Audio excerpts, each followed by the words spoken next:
The ranch was far away from the main road, hidden behind long fields and broken fences. It was the kind of place most people forgot existed. The nights there were very dark, and the silence was so deep that even small sounds felt loud. The rancher had lived there alone for many years. He woke up before sunrise, worked until his body felt tired, and slept early. His life followed the same pattern every day.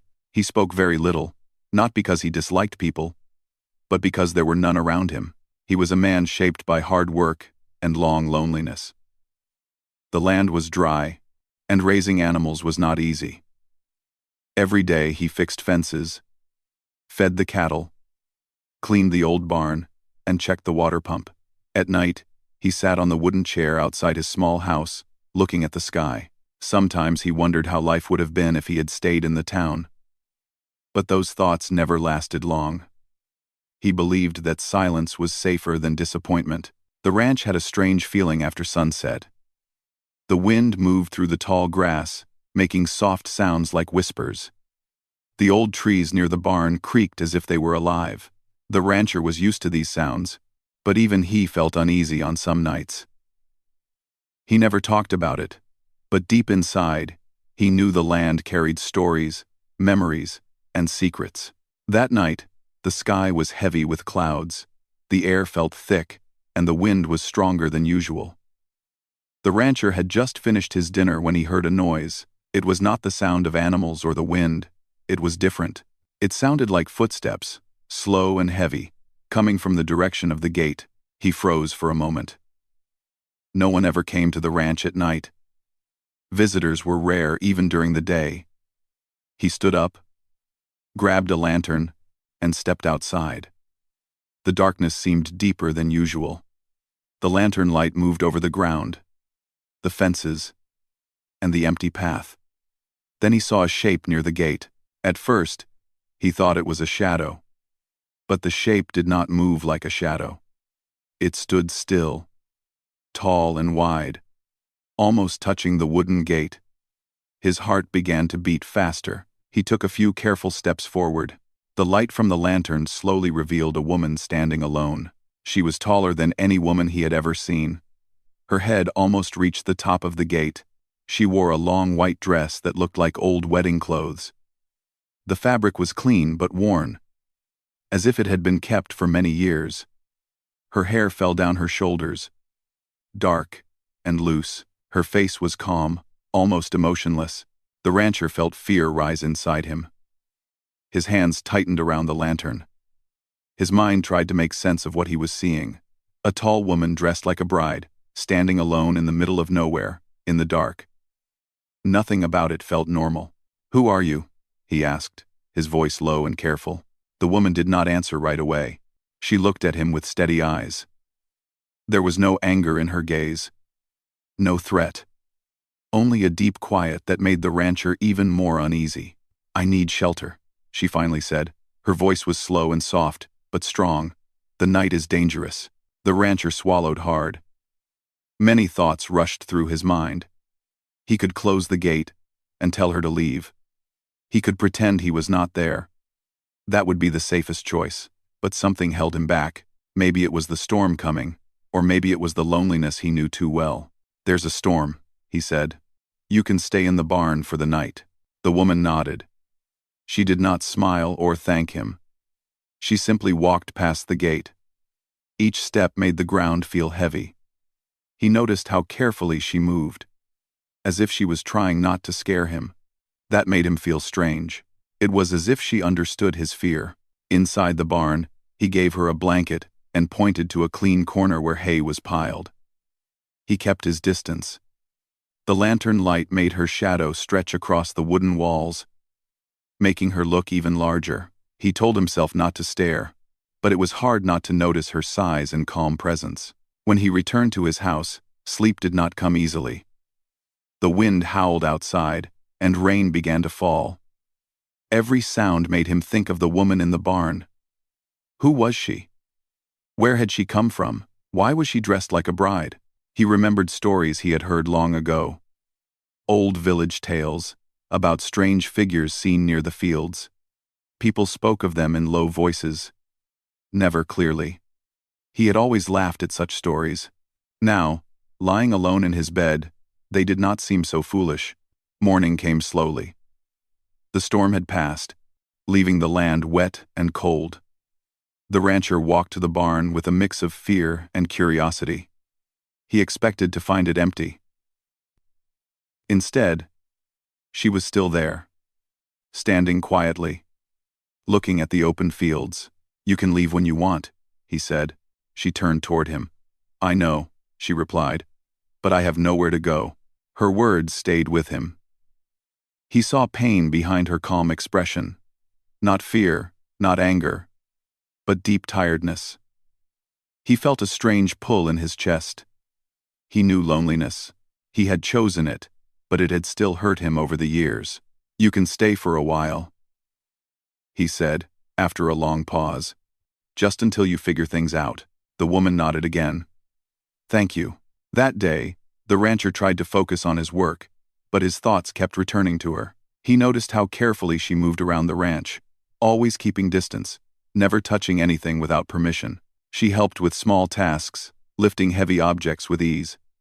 Her strength was surprising, but she never showed it openly. At night, the ranch felt different. The silence was no longer empty. There was another presence. Quiet, but strong. The rancher sat outside, listening to the night sounds. He felt fear. Yes, but also something else he could not name. As darkness covered the land again, he realized that this was not just a strange visit. Something had entered his life. Something unknown. The question was not only who she was, but what her presence would awaken inside him. And somewhere in the deep silence of the ranch, the beginning of a story had already taken root. The next few days passed slowly, but nothing felt the same anymore. The rancher continued his daily work, yet his eyes often moved toward the barn without him realizing it. The woman stayed mostly quiet. She did not wander far, and never stepped inside his house unless invited. She seemed to understand boundaries better than most people he had known in the past. Each morning, he found small signs of her presence. The water buckets were filled. The tools he had left outside were neatly placed back where they belonged. Heavy sacks of feed were moved without any struggle. At first, he thought he had done these things himself and forgotten. Then he accepted the truth. She was helping. He watched her from a distance. She worked calmly, never rushing, never wasting energy. Her height made even simple tasks look unusual. When she bent to pick something up, she did it carefully, as if trying not to remind him how strong she was. That effort touched him in a way he did not expect. Still, fear had not left him. At night, when the ranch fell into darkness, his senses sharpened. Every sound felt important. He listened to footsteps, to breathing, to the wind. Sometimes he wondered if allowing her to stay had been a mistake. The stories from nearby villages returned to his mind. He remembered how people feared what they did not understand. One evening, he went to check the fence near the far field.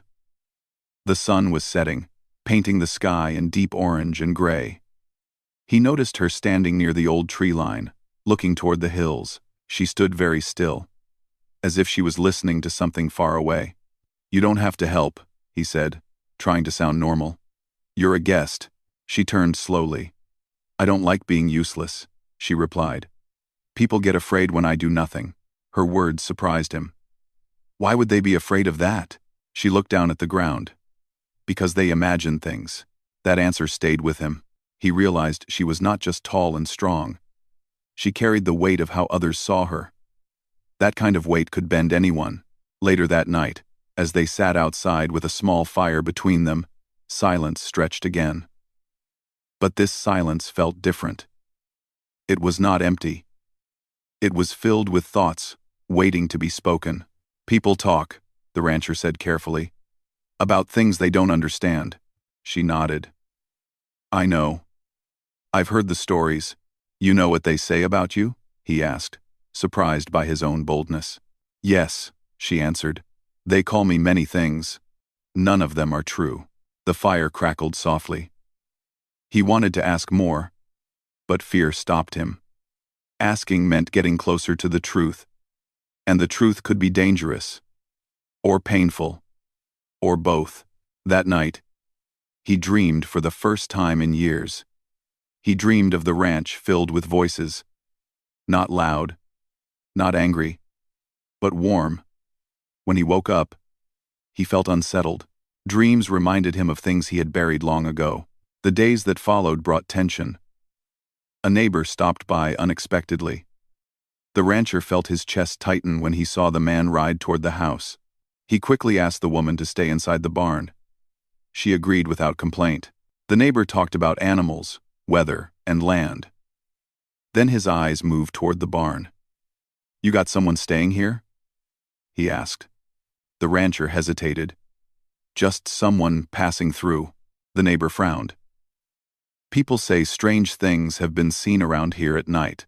"I don't believe in rumors," the rancher replied firmly. After the neighbor left, the rancher felt shaken. He realized how fragile the situation was. If others found out about her, fear would spread. Fear always did. That evening, the woman approached him. "I heard voices," she said quietly. "Was I a problem?" No, he said quickly. "You're not a problem." She looked at him closely. "You're afraid," she said. He did not deny it. "Yes," he admitted. "I am." "Of me?" she asked. "Of what I don't understand," he answered honestly. She was silent for a long moment. Then she spoke words that stayed with him long after. Fear and curiosity often live in the same place. That night, the rancher lay awake, thinking about her words. He realized how often fear had guided his life. Fear of loss, fear of disappointment, fear of people leaving.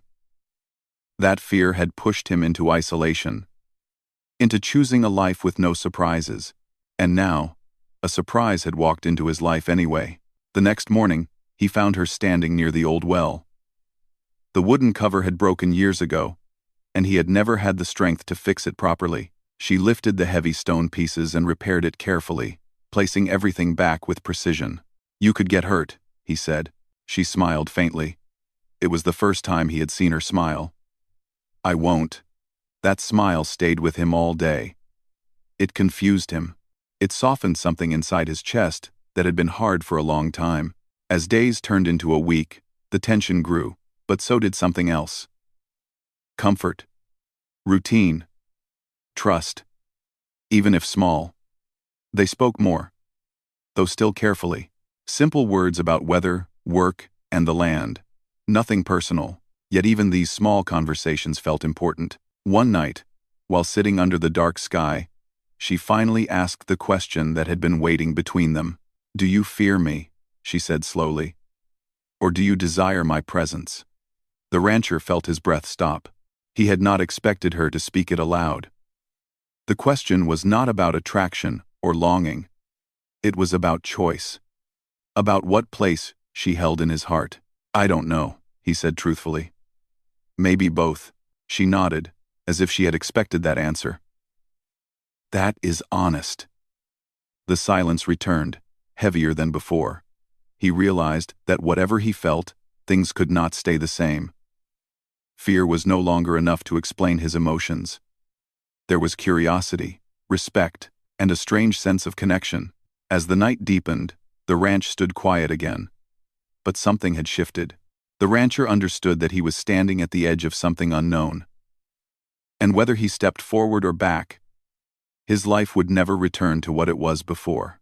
The question she had asked did not leave the rancher's mind. For days, it stayed with him like a quiet echo. He continued his work, but his hands often slowed, and his thoughts wandered. He realized that for the first time in many years, he was thinking about someone other than himself and the land. The woman remained calm, as always. She did not repeat her question or push him for an answer. She moved through the ranch like a shadow, present but never demanding attention. That made everything harder. If she had been loud or careless, fear would have been easier, but her silence was gentle, and that gentleness broke his defenses. One afternoon, while repairing a fence near the far end of the property, the rancher slipped. The ground was still soft from earlier rain. He fell hard, and pain shot through his leg. He tried to stand, but his body refused. For a moment, fear rushed over him. No one else was around. If he could not get up, he would be stuck there until night. Before he could call out, he felt the ground shake slightly. She appeared beside him, her face filled with concern. Without speaking, she carefully lifted him, holding him, as if he weighed nothing. She moved slowly, making sure not to hurt him further. He felt embarrassed, but also strangely safe. Inside the house, she helped him sit and brought water. Her movements were careful and respectful. She did not treat him like a weak man, only like someone who needed help. That simple act changed something inside him. "Thank you," he said quietly. She nodded. "People help each other. That's how it should be." He looked at her then, really looked at her. Not as a strange figure or a story from rumors, but as a person. He noticed small details he had ignored before.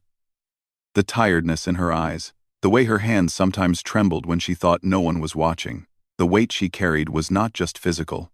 That evening, as he rested, she stayed nearby, sitting on the floor because the chairs were too small for her. The silence between them felt different now, less tense, more open. "Why do you wear the dress?" he asked gently. She was quiet for a long time. Then she spoke. "It was given to me once," she said, "by someone who believed I deserved a normal life." "What happened to them?" he asked. "They left," she replied. "Not because they wanted to. Because fear followed me everywhere." Her voice did not shake, but the pain was clear. The rancher felt a tightness in his chest. He had lost people too, though in different ways. He had pushed them away before fear could take them from him. "They say things about you," he said. "In the villages." She gave a small, sad smile. "They always do. They don't know you," he said. "No," she agreed. "They only know the idea of me." That night, the rancher realized something important. He had spent years hiding from the world because he was afraid of being hurt. She had spent her life being pushed away because others were afraid of her. Their loneliness came from different places, but it felt the same. The next few days brought change. The rancher began to speak more openly. He told her about his past, about the family he had lost, about the choices that led him to the ranch. He did not share everything at once, but little by little, each word felt like removing a stone from his chest. She listened without judgment. When she spoke, she shared pieces of her own life. She talked about moving from place to place, never staying long, about people who were kind at first but became distant once fear took hold, about learning to expect rejection before it came. One afternoon, a group of riders passed near the ranch. They did not stop, but their presence filled the air with tension. The woman watched from a distance, her body stiff. "They might come back," she said quietly.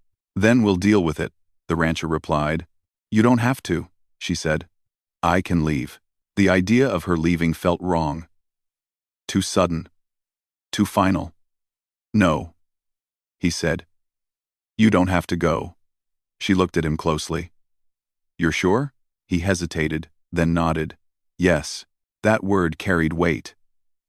It was not spoken out of fear or kindness alone, but out of choice. He was choosing uncertainty over loneliness. That night, the wind was strong again. As they sat inside, the woman stood near the doorway, staring into the dark. "Sometimes," she said, "I wonder if being alone would be easier." He shook his head.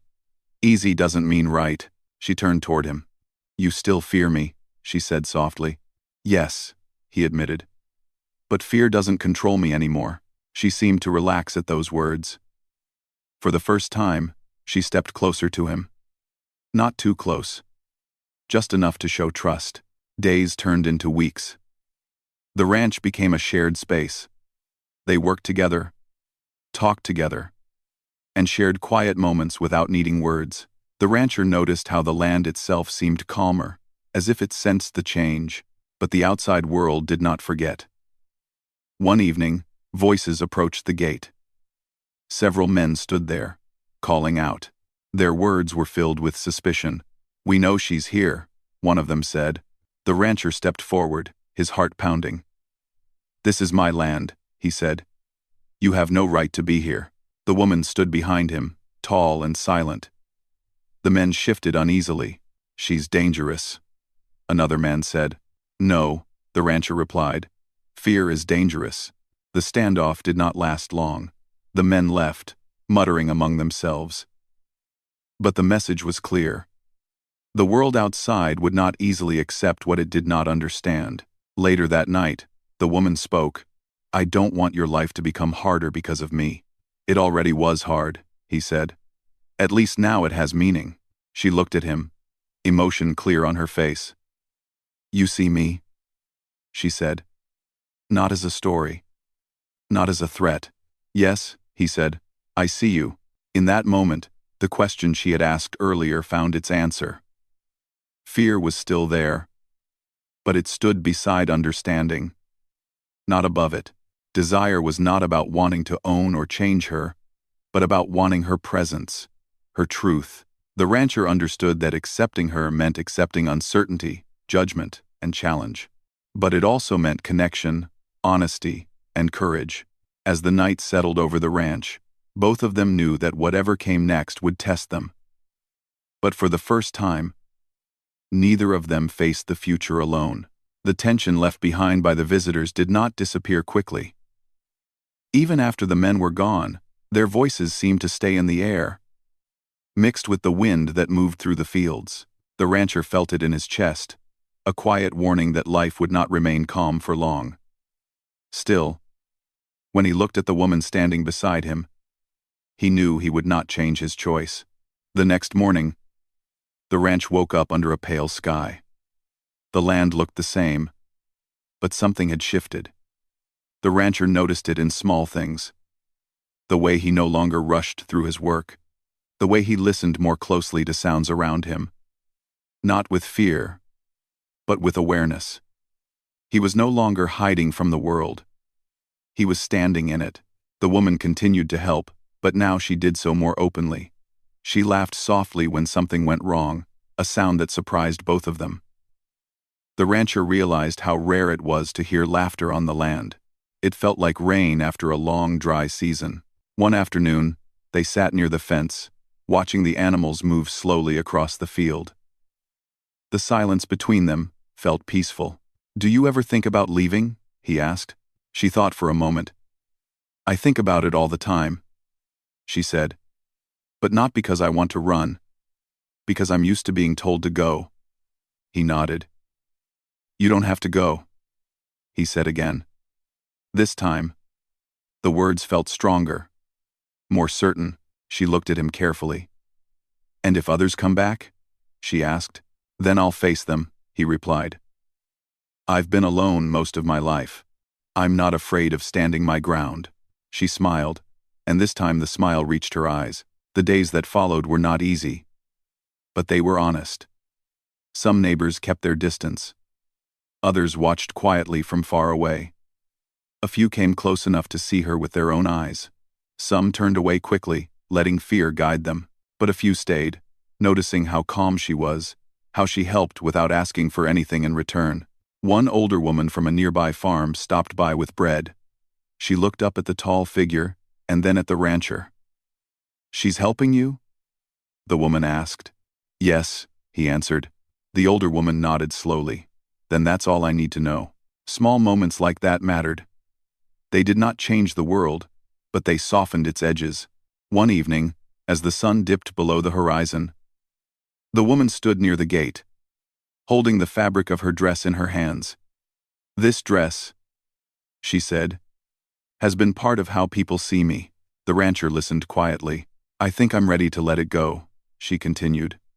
"Not to forget my past, but to stop letting it define me." He nodded. "You should do what feels right to you." That night, she folded the dress carefully and placed it away. When she came back outside, She wore simple clothes. She looked different. Not smaller or weaker, but freer. The rancher realized the dress had never made her who she was. It had only reminded her of what she had lost. As time passed, the ranch slowly changed. The land responded to care and cooperation. The animals grew calmer. The fences grew stronger. The house felt warmer, filled with quiet conversations and shared meals. The rancher noticed that fear still existed, but it no longer ruled his decisions. When doubts came, he faced them instead of hiding. He learned that courage was not loud or dramatic. It was steady. It showed up every day. One night, during a strong storm, the power went out. The darkness returned, thick and deep. They sat together by a lantern, listening to the rain hit the roof. "Do you still fear me?" she asked softly. He thought carefully. "Sometimes," he said. "But fear doesn't mean I want you gone." She nodded. "And do you desire my presence?" "Yes," he answered without hesitation. "Because this place feels empty without you." She closed her eyes for a moment, as if letting the words settle. When she opened them, there was peace there. The storm passed by morning, leaving the land clean and quiet. The rancher stepped outside and breathed in the fresh air. He felt grounded, connected, alive. In the weeks that followed, the outside world slowly adjusted. Not everyone accepted the woman, but fewer people challenged her presence. Some learned that fear fades when replaced with understanding. Others stayed away, choosing comfort over growth. The rancher understood that he could not control what others thought. What he could control was how he lived. He chose honesty, kindness, and courage. He chose connection over isolation. One afternoon, as they worked side by side, the woman spoke. "This is the first place that feels like home," she said. The rancher smiled. "It feels like one to me, too." The dark ranch was no longer a place of fear. It was a place of choice. A place where two lonely lives had crossed paths and decided not to turn away. And in that quiet corner of the world, under open skies and wide land, the rancher learned that true strength is not found in walls or distance, but in the courage to understand what stands before you.